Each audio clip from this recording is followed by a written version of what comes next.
자, 한자리에서 식당을 오래 하시면은 이제 좀 지치셔서 이제 그만하실 때도 됐죠. 음, 뭐 우연히 도레미와 들렸던 지인의 식당. 이 한자리에서 벌써 10년을 하셨다고 그러더라고요.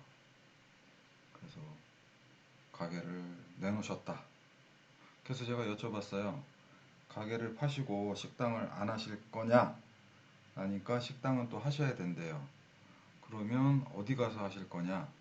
지금은 대학교 앞에서 대학가에서 장사를 하시는데 전혀 다른 상권에 가서 장사를 하실 거냐 그러니까 뭐 딱히 그런 거 같지는 않다고 말씀하시더라고요. 그래서 제가 그랬어요. 가게를 파시고 비슷한 자리에서 비슷한 상권에서 어떤 뭐 비슷한 규모의 식당을 하실 거라면 가게를 팔지 않는 게 낫다.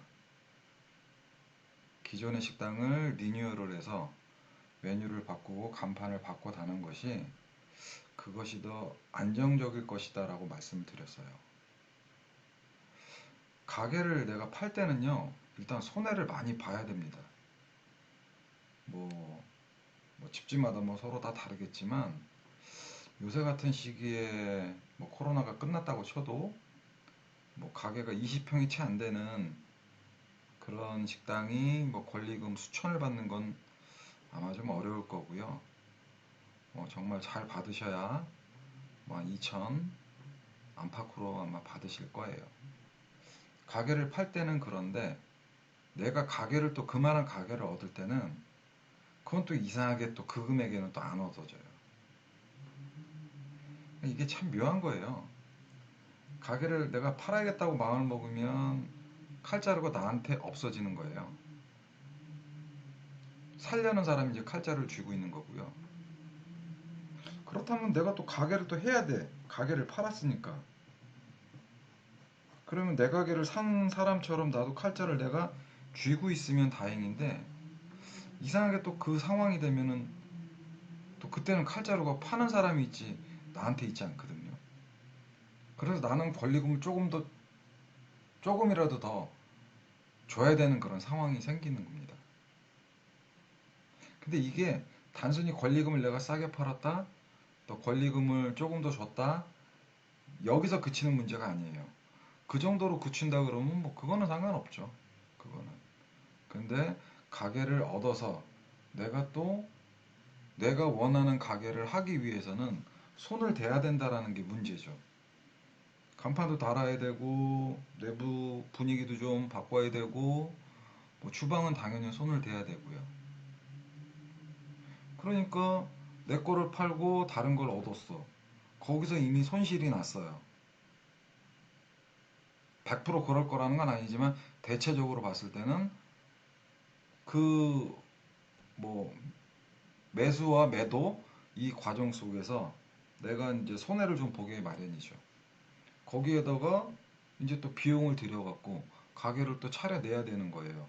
내가 장사를 할 수 있을 만큼의 식당으로 또 꾸며야 되는 일이 기다리는 거죠. 그렇다면 그럴 바에는 차라리 가게를 팔지 말고 지금 가게를 리모델링 하셔라. 예전에 그랬던 적이 있어요. 아산에서 복집을 하던 친구가 있었는데 한 50평쯤 됐어요. 규모는. 그리고 주차장이 있었어요. 한 열 몇 대를 댈 수 있는 단독 주차장이 있었고요. 50평짜리 가게도 단층이었어요. 뭐 5층, 6층짜리 상가 건물의 1층이 아니라 그냥 단층이었어요. 그래서 그거를 그 당시에 권리금을 한 5천이면 팔 수 있는 상황이었어요.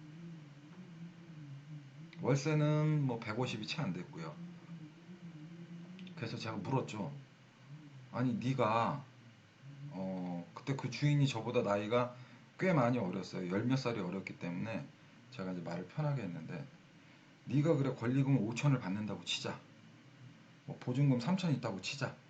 그럼 합의 8천이다.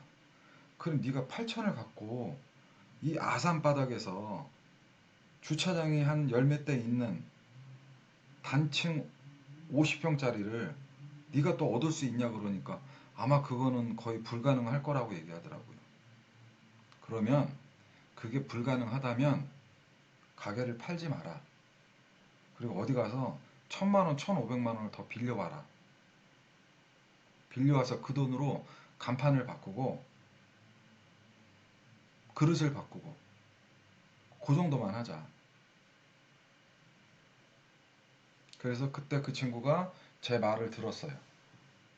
그래서 보고집을 하던 거를 보리밥집으로 바꾸고 거기서 이제 터져버린 거죠. 뭐 보리밥집 하면서 일하시는 분들만 한 8명을 썼으니까 그 전에는 아주머니 1명 그렇게 쓰고 일했거든요. 근데 8분을 썼어요. 8분을. 보리밥집을 하면서. 그만큼 매출이 확 바뀌었다는 얘기죠. 그래서 우리 도레미 지인에게도 그래서 그런 말씀을 드린 거예요. 팔지 마시고 여기다가 리뉴얼을 해라. 최소한의 비용으로 리뉴얼을 하자. 그리고 혼자서 이 많은 음식을 뭐 체인점이니까 또 한 10년씩 하셨으니까 손에 익어서 이제 쉽겠죠, 본인은. 하지만 혼자서 고생하면서 음식 여러 가지를 했던 걸 감안해서 한 가지 메뉴로 바꾸고 그리고 주방이 작아도 되는 그런 업종을 선택하고 그리고 기술자가 없어도 누구나 와서 일할 수 있는 그런 메뉴를 바꾸면 아마 가게를 파시는 것보다 훨씬 더 나을 거다라고 말씀을 드렸고요. 그 메뉴는 뭐 닭갈비라고 제가 말씀드릴게요. 닭갈비.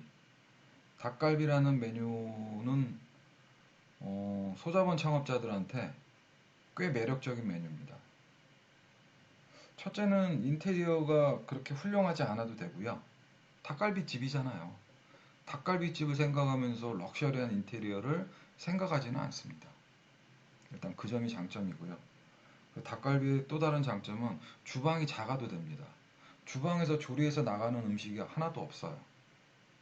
물론 뭐 된장찌개를 서비스로 준다면 주방에서 끓여줘야 되겠지만 그런 것이 아닌 일반적인 닭갈비 구성이라고 했을 때는 주방에서 불을 쓸 일이 없습니다. 그러니까 당연히 주방이 작아도 되고요. 그리고 닭갈비는 닭은 다 손질해서 갖다 주고요. 뭐 잘라서도 갖다 줍니다. 그러니까 주방에서는 양념을 만드시면 돼요. 양념을 만들어서 올려서 내주면 되는 그런 음식이기 때문에 닭갈비는 주방이 작아도 된다. 주방만 작은 게 아니라 주방에 전문가가 필요치 않다. 주인이 양념만 만들어 놓으면 그것을 담아내는 일이기 때문에 야채와 닭고기와 뭐 이게 뭐 데코레이션해서 올려서 내주는 거는 누구나 할 수 있는 일이니까 기술자가 필요치 않다라는 거. 대신 홀에서 좀 뒤집어주고 볶아줘야 하니까 뭐 홀의 인력은 뭐 더 들어갈 수는 있어요. 하지만 그 인력의 뭐 수준도 뭐 상당히 고난이도의 기술자가 필요한 건 아니다. 그리고 닭갈비는 원재료비가 싸다. 뭐 지금이야 많이 올랐지만 뭐 코로나 뭐 중간까지도 코로나가 있던 시절에도 그때에도 뭐 닭값은 키로에 뭐 7,000원에서 8,000원 정도밖에 안 됐기 때문에 뭐 여러분이 흔히 아시는 삼겹살과 비교했을 때는 굉장히 단가적인 측면에서 부담이 적은 메뉴다. 그리고 이게 구워 먹는 음식이기 때문에 뭐 삼겹살과 대체할 수 있는 그런 안주류? 안주로도 좋고 또 뭐 밥까지 볶아 먹으니까 식사도 가능한 일거양득인 1타 2피인 그런 메뉴도 될 수 있는 게 닭갈비예요. 그래서 초보자한테 제가 권하는 메뉴기도 하고요. 그리고 부부가 같이 못할 경우에 혼자서 일하시는 주인일 경우에 또 권하는 메뉴기도 하고요. 그리고 특별한 노하우가 없이도 짧은 시간에 배워서 할 수 있는 메뉴가 닭갈비이기 때문에 닭갈비라는 메뉴를 제가 추천을 자주 합니다. 그게 맞다라고 판단이 되면 뭐 재지 말고 그냥 해보셔도 좋다.